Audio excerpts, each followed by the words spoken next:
auditeurs et téléspectateurs de la radio et télévision Tambara, vous pouvez désormais suivre votre chaîne de télévision préférée Tambara sur le satellite BadrSat 7, angle 26 degrés Est, fréquence 11010, polarisation verticale, symbole RED 27500. Suivez le journal avec STM Transport Voyageurs, une nouvelle façon de voyager.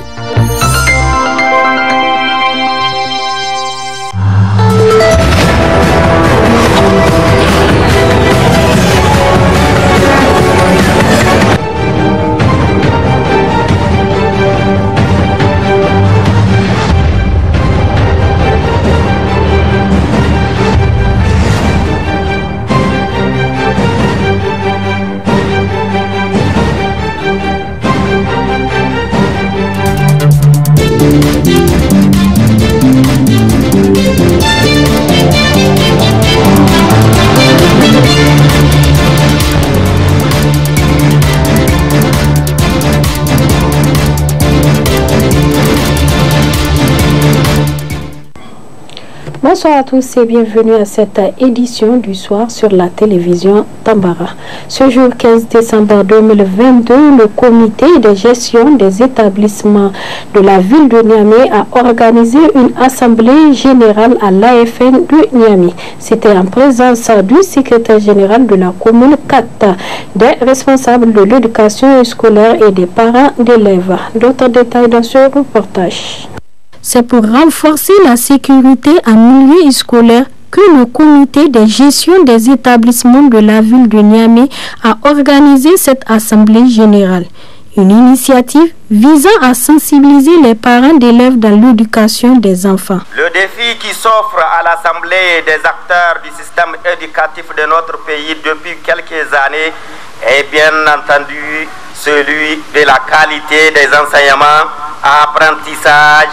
C'est pourquoi le ministre de l'enseignement primaire a procédé à initier l'exécution d'un programme de mise à niveau auquel est ajouté un programme rénové et deux fois accompagné d'un paquet minimal axé sur la qualité. Depuis un certain temps, un phénomène nouveau est apparu dans nos écoles. Il s'agit de l'insécurité des enseignants, des élèves, de l'indiscipline avérée des élèves. Les cas les plus illustratifs sont à Tawa, où un enseignant a été poignardé à mort par son propre élève. À Dosso, un élève a poignardé son camarade à mort également. À Niamey, un élève a osé porter sa main sur son enseignant. Une autre enseignante de l'école, Ruth Filegué 13, a été agressée et son sac arraché par des badauds. Les cas sont malheureusement multiples et variés. Je profite donc de cette tribune pour demander aux enseignants de multiplier des leçons de morale à leurs élèves, aux parents d'élèves d'avoir un regard accru et permanent sur l'éducation de leurs enfants. À la mairie, la sécurisation de nos écoles, en les clôturant et en les recrutant des gardiens permanents, à toutes et à tous la vigilance. Le secrétaire général de l'arrondissement communal Niamey 4 s'est apaisanti sur les points à évaluer dans ses plans d'action. Plan d'action année et l'émanation du plan d'action de l'année 1-1, c'est-à-dire l'année passée. Vous devrez, avant de venir ici, évaluer le plan d'action de l'année passée. Voir qu'est-ce qui a été prévu et qu'est-ce qui a été réalisé. Si tout ce que vous avez prévu a été réalisé, tant mieux. Si, par ailleurs, il y a d'autres activités qui n'ont pas pu être réalisées, vous devrez en ce moment vous aplanir là-dessus pour savoir pourquoi cela n'a pas été, ces activités n'ont pas été réalisées. Ou bien, ils ont été mal planifiés, ou par ailleurs, il y a eu un manque de financement. C'est ça l'amendement dont on parle aujourd'hui sur l'ordre du jour, pour montrer, voilà ce que nous avons prévu, et c'est la même chose, mesdames les directeurs ou bien les directrices des établissements. C'est vous qui planifiez, n'est-ce pas, au niveau périphérique, comme on le dit, et vous faites remonter donc au niveau arrondissemental, qui le font donc au niveau régional jusqu'au niveau central. Qu'est-ce qui n'a pas été fait et pourquoi cela n'a pas été fait? On a mal planifié, où on n'a pas eu de source de financement parce qu'on n'a pas fait des offensives pour avoir les sources, pour avoir le financement. C'est de cela qu'il s'agit en réalité aujourd'hui. Vous avez évalué donc le plan de l'année passée, vous l'évaluez, vous voyez qu'est-ce qui n'a pas marché, n'est-ce pas? C'est ça l'amendement. Et s'il y a encore d'autres choses, parce que les années ceci mais ne se ressemblent pas, il y a certainement d'autres besoins qui sont venus se greffer et que vous êtes obligé aujourd'hui de le mettre dans le cadre de l'amendement du plan d'action. Quand vous aurez fait ce travail, n'est-ce pas, quand vous aurez amendé et adopté le plan d'action final, alors vous aurez contribué à soutenir le président de la République qui aujourd'hui, corps et âme, se bat par rapport à l'éducation nationale. Cette initiative louable devrait être soutenue davantage par les autorités car cela permettra de mettre la lumière sur l'éducation des enfants. Toujours dans le cadre de la sensibilisation des violences faites aux femmes, la rédaction de la télévision Tambara s'est rendue chez la coordonnatrice chronique Café afin de se prononcer cette fois-ci sur le viol. Suivez plutôt cet extrait de la coordonnatrice chronique Café avant de retrouver l'intégralité en partie magazine de cette édition. Il y a beaucoup de polémiques au Niger relativement aux questions de viol, parce que donc on parle de viol, on dit qu'il y a des formes de viol qui ne devraient pas exister. Nous sommes une culture où on n'admet pas que lorsque un homme contraint son épouse à entretenir des rapports sexuels, qu'on croit que c'est un viol. Je voudrais revenir sur cet aspect pour interpeller. En réalité, quels sont les hommes qui violent leurs femmes? C'est pratiquement toutes les situations que moi j'ai connues en tant que chronique juridique. C'est un homme qui rentre à 4 heures du matin. Il sent l'odeur d'une autre femme. Souvent, il est ivre. Toute la journée, il n'a pas donné de ses nouvelles à sa femme. Il la réveille à 4 heures du matin. Souvent, elle est même indisposée et il réclame un droit. Lorsque une femme que vous ne nourrissez pas, vous n'habillez pas, vous ne respectez pas, parce que si vous la respectez, vous ne pouvez pas rentrer avec l'odeur d'une autre femme, avec l'odeur de la cigarette, avec l'odeur de l'alcool et lui dire à 4 heures du matin qu'elle se réveille pour vous satisfaire. Le plus souvent, les hommes qui sont battus et violés, c'est cette situation. Je n'ai jamais rencontré un cas ordinaire où un couple s'entend et la femme dit « je ne veux pas ». Ça, je n'en ai pas connu. La deuxième catégorie, c'est des hommes qui ont des besoins sexuels exagérés. Il m'est arrivé de rencontrer, de recevoir des femmes qui me disent « Madame, c'est de 21h à 6h du matin, ils ne se fatiguent pas. » Il y en a qui prennent des produits et émotionnellement, sur le plan physique, elle ne peut pas. Maintenant, je pose la question, puisqu'on est dans la sensibilisation. Une femme que tu n'as pas nourrie pendant 3 mois, c'est elle qui se débrouille pour payer ses condiments. C'est elle qui se débrouille pour payer l'eau et l'électricité. Elle prend en charge les enfants. Elle passe la journée au marché en train de vendre des condiments. Tu rentres à 4 heures du matin ivre. Tu lui réclames quelque chose qu'elle te refuse. Est-ce que c'est une violation de la loi, une violation de la coutume, une violation de la religion? Ensuite, il y a beaucoup d'hommes qui sont incapables d'observer même les périodes où la femme religieusement ne devrait pas entretenir des rapports sexuels. Lorsque un homme abuse d'une femme dans ces moments-là où l'intimité ne s'y prête pas, culturellement et religieusement, elle ne peut pas. Est-ce qu'on peut parler de refus ou bien... Le CNT de Niamey a servi de cadre ce matin à un 3e congrès ordinaire organisé par le syndicat national des vendeurs de café été. Suivons le compte rendu. Vendeurs de café été dans un contexte de vie chère. Quelle stratégie? C'est le thème retenu pour ce 3e congrès du syndicat national des vendeurs de café été du Niger. Un congrès à travers lequel les acteurs principaux entendent poser les jalons pour l'amélioration de leurs conditions de vie de travail dans ce contexte de vie chère et de la hausse des prix. Ceci se détermine par la flambée vertigineuse des denrées de première nécessité qui échappent à tout contrôle. À cet effet, nous nous devons, au cours de cette journée, de discuter afin de prendre des décisions importantes qui vont concourir à l'amélioration de notre cadre de travail. Nous aurons au courant de cette journée de réviser nos textes fondamentaux et d'élire un nouveau bureau exécutif national qui va conduire au destiné de notre structure syndicale pour un mandat de 4 ans.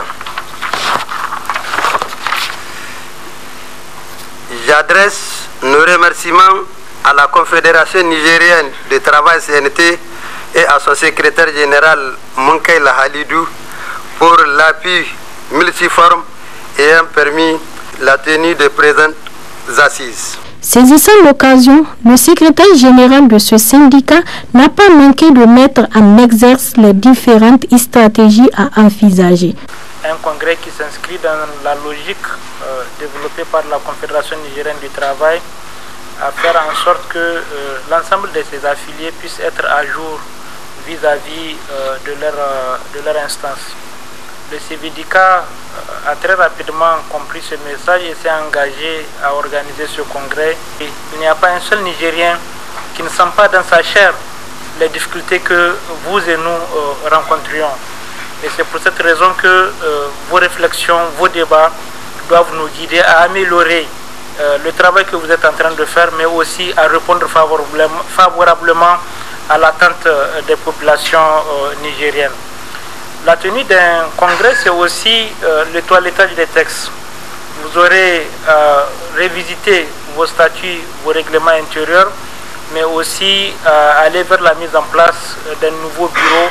Après la tenue du congrès, le syndicat ne doit pas disparaître, le syndicat doit exister et le syndicat doit continuer à travailler avec ses militants. Il est important aussi que vous développiez des stratégies d'aller vers des partenaires, notamment la ville de Niamey, mais aussi d'autres partenaires avec lesquels vous devrez travailler. Et c'est ça qui crée cette confiance, ou qui va créer cette confiance entre vous et les populations. Tout au long de ces assises, les participants auront à engager des débats fructueux autour de la thématique afin d'aboutir à des propositions idoines leur permettant de faire face à ce contexte de crise mondiale. Des cultures maraîchères sont pratiquées sur les sites situés au niveau des quartiers de la capitale, notamment dans le 5e arrondissement communal de Niamey, déterminé à la disposition des maraîchères par le projet 3E, Emploi, Énergie, Environnement. Des détails dans cet élément du studio Kalangou. Ici nous sommes à Nénagongu, précisément sur le site Pamaral, qui couvre une superficie d'environ 2 hectares, qui est aménagé dans le cadre de la mise en œuvre du projet 3E. Ce terrain a été mis à la disposition du groupement par une bonne volonté et avec en tout cas toutes les garanties possibles.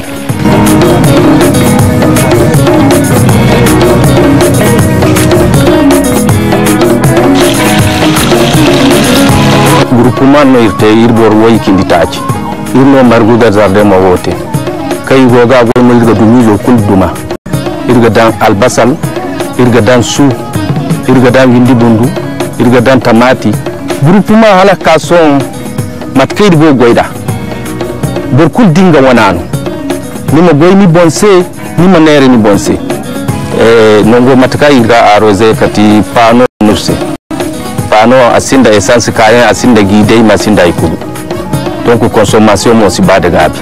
Ça c'est un système à base de panneaux photovoltaïques qu'on a utilisé pour faire l'irrigation des jardins que vous avez vu. Donc ça c'est un système de charrette qu'on a mis en place pour justement sécuriser, éviter le vol des panneaux. Donc les panneaux sont montés sur une charrette mobile que le soir on peut plier et puis on ramène les charrettes à la maison pour sécuriser. Et la pompe également, c'est une pompe immergée dans le fleuve, une grande fosse 5 à 7. On a dans le fleuve qui fait un débit de 4 mètres cubes heure. Donc c'est ça les jardiniers utilisent pour l'arrosage. Donc avec ce système, ils n'ont pas besoin d'essence, pas besoin de vidange, il n'y a pas de bruit. Donc ils peuvent travailler tranquillement.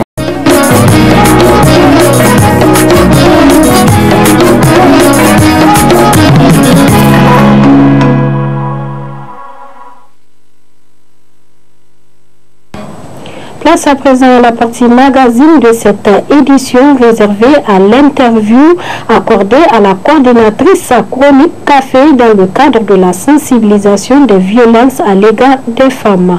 Très bonne réception. Au revoir. En fait, le viol est une infraction pénale au Niger depuis l'adoption de la loi numéro 2003-25 du 13 janvier 2003. Cette loi prend en charge à la fois le viol, mais également le harcèlement sexuel. Comment la loi nigérienne définit-elle le viol?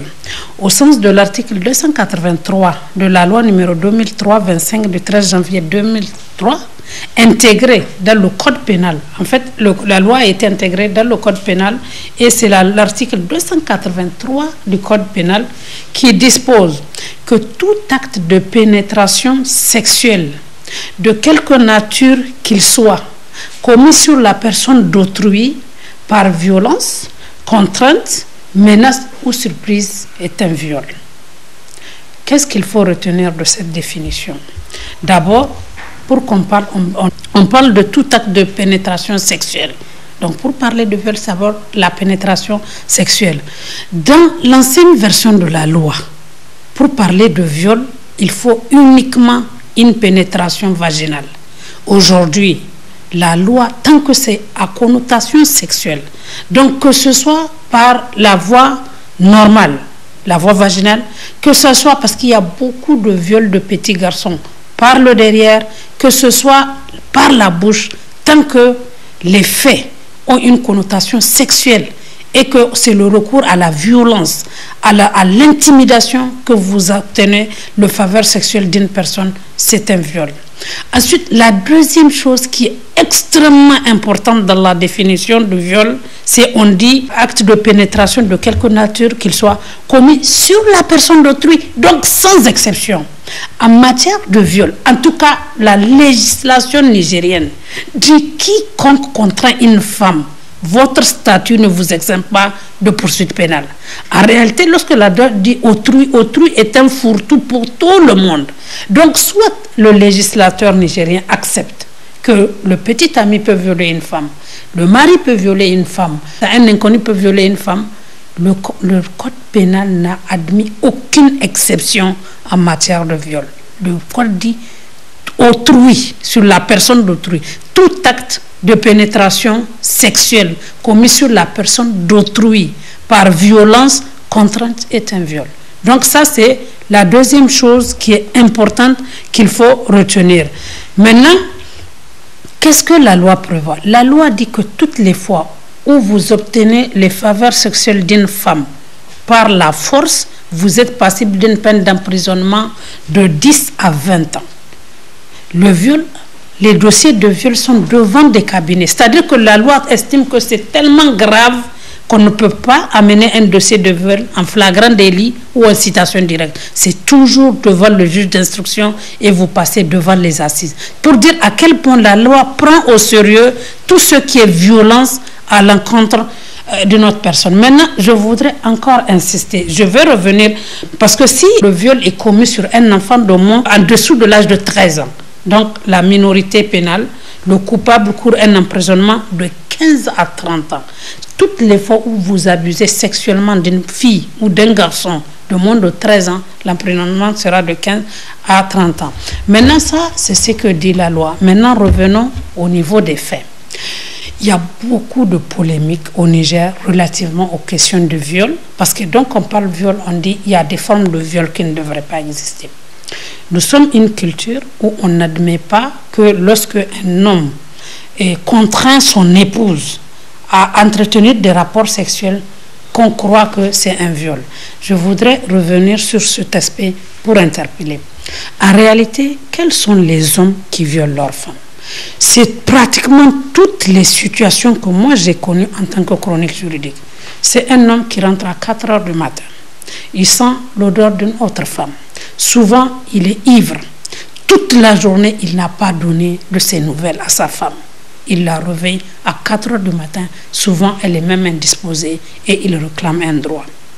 Lorsque une femme que vous ne nourrissez pas, vous n'habillez pas, Vous ne respectez pas, parce que si vous la respectez, vous ne pouvez pas rentrer avec l'odeur d'une autre femme, avec l'odeur de la cigarette, avec l'odeur de l'alcool et lui dire à 4 heures du matin qu'elle se réveille pour vous satisfaire.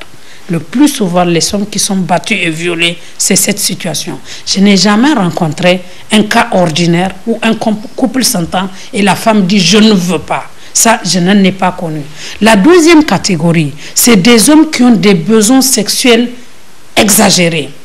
Il m'est arrivé de rencontrer, de recevoir des femmes qui me disent « Madame, c'est de 21h à 6h du matin, ils ne se fatiguent pas. » Il y en a qui prennent des produits et émotionnellement, sur le plan physique, elle ne peut pas. Maintenant, je pose la question, puisqu'on est dans la sensibilisation.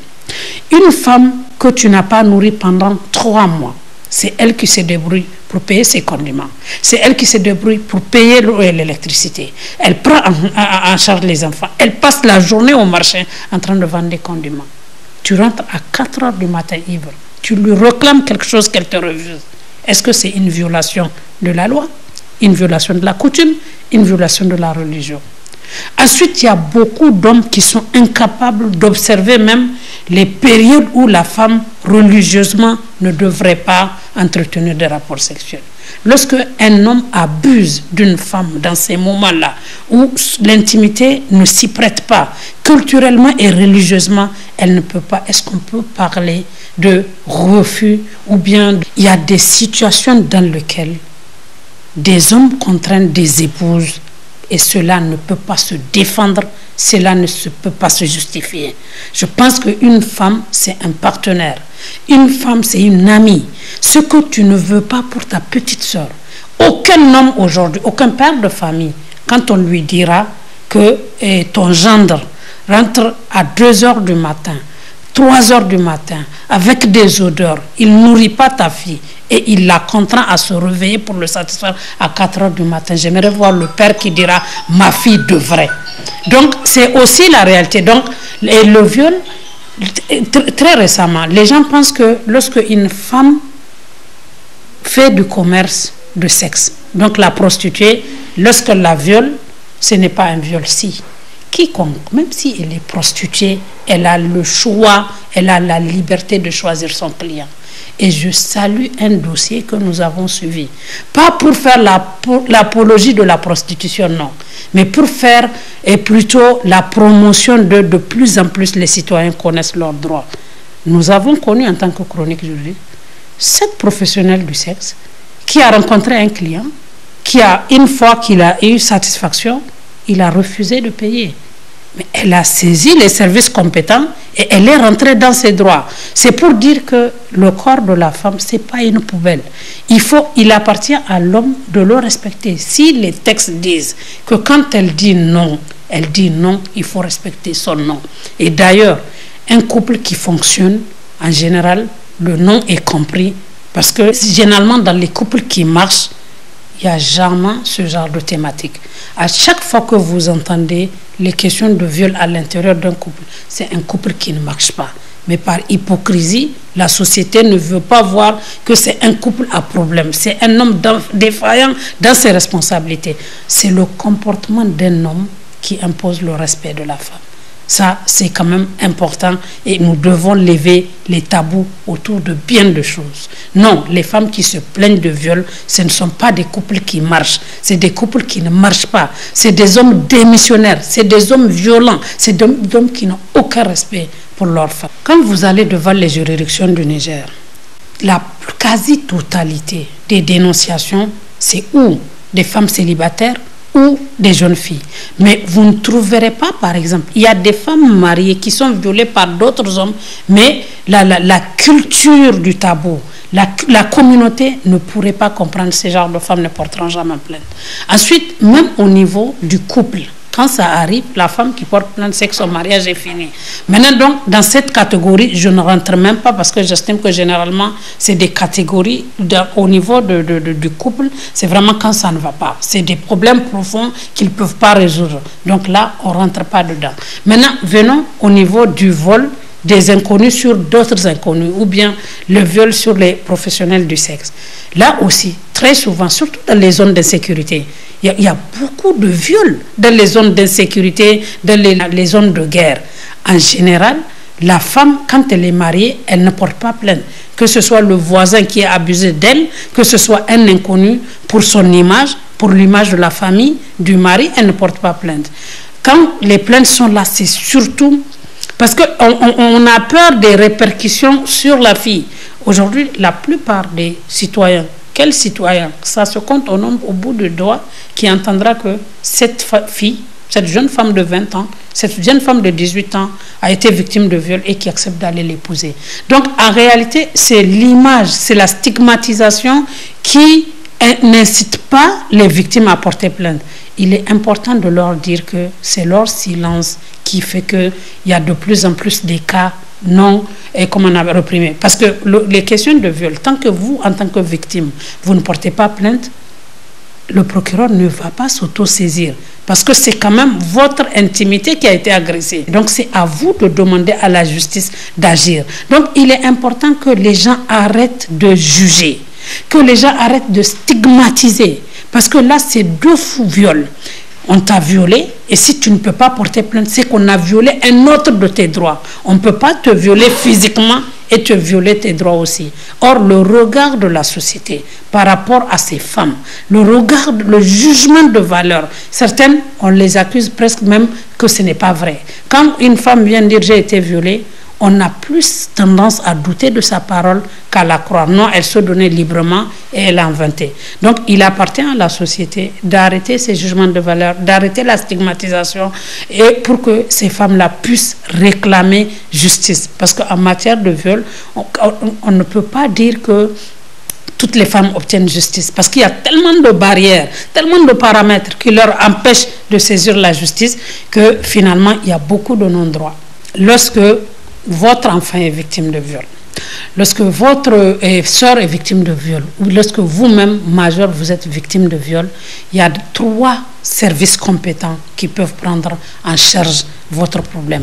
Soit vous optez pour la gendarmerie, soit vous optez pour le procureur, soit vous optez pour la police. Mais encore plus important, dans les questions de viol, il faut rapidement agir. Parce que surtout pour là où il y a des traces, là où il y a des blessures, parce que là, dès que vous saisissez la police, on va vous donner une réquisition, vous allez aller devant à la maternité et on va vous donner un papier qui va attester que effectivement vous avez été violé. Mais les viols, c'est comme les coups et blessures volontaires. Quand vous traînez, vous prenez le temps de réfléchir, c'est que toutes les preuves vont partir. Après, ça va être votre parole contre sa parole. Donc, en cas de viol, dès que vous êtes victime de viol, le premier réflexe, c'est la police ou la gendarmerie. N'hésitez pas, parce qu'il y va de la suite de la procédure. Si vous traînez, ça après, vous allez, non seulement vous avez été violé, vous ne pourrez pas apporter la preuve que vous l'avez été, vous allez être traité de menteuse. Donc pour éviter tout ça, à la minute où un homme vous force, même si c'est verbalement, dénoncez-le à la police ou à la gendarmerie. Si à la police ou à la gendarmerie, on n'enregistre pas votre plainte, allez directement devant les tribunaux d'arrondissement communaux pour Niamey ou devant le TGI chez le procureur. C'est vrai que les procureurs d'arrondissement communaux ne sont pas compétents, mais ils vont vous référer devant le procureur de la République.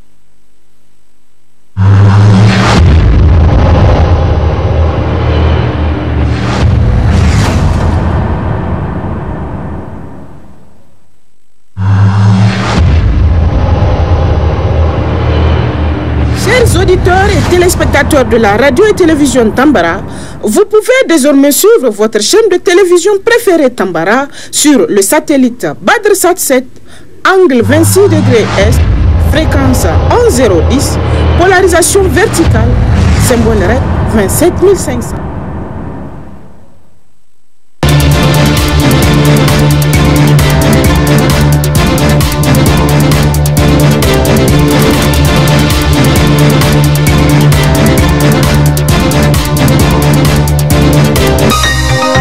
Ce journal vous a été présenté par STM Transport Voyageurs. Une nouvelle façon de voyager.